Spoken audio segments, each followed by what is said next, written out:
কি বলছো তুমি? ভালো ভালো করে ভেবে দেখো তো মহিতোষ চ্যাটার্জি, আজ থেকে ঠিক 15 বছর আগে। 15 বছর আগে? কই, কিছুই তো মনে পড়ছে না আমার। মনে করে দেখো মহিতোষ চ্যাটার্জি, সেই সেই মাধবপুর গ্রামের কথা। মাধবপুর? হ্যাঁ হ্যাঁ, হ্যাঁ, মনে পড়েছি। তবে কি তুই শৈবাল? হ্যাঁ,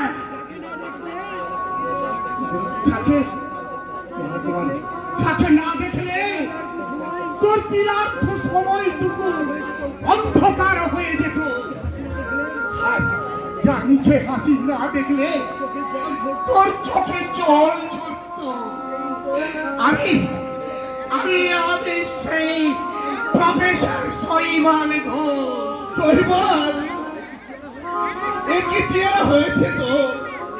তোরই এই শয়তানির জন্য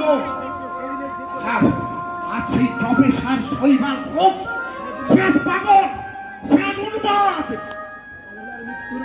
কমলার মৃত্যুর পর আমি প্রতিশোধ নেওয়ার জন্য তোকে 15টা বছর আমি এদিক ওদিক চিরদিন তার পিঠ ধরে আমি খুঁজে বেড়াচ্ছি।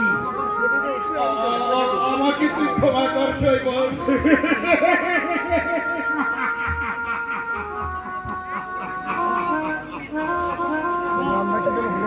ক্ষমা?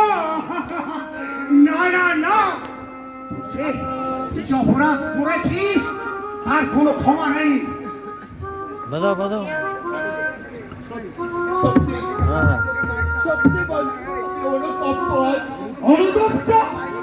বলতে পারিস কোন অনুতাপের বিনিময়ে আমি ফিরিয়ে পাবো আমার ওই হারানো সংসারটাকে? কোন অনুতাপের বিনিময়ে আমি ফিরে পাবো আমার কমলা সুন্দরী আর সকল? মুখোশধারী নারীর এই চাতনকারী জীবন্ত জানোয়ার এই পৃথিবীর বসে দেখে আসি, বসে বুকে বসে। আমি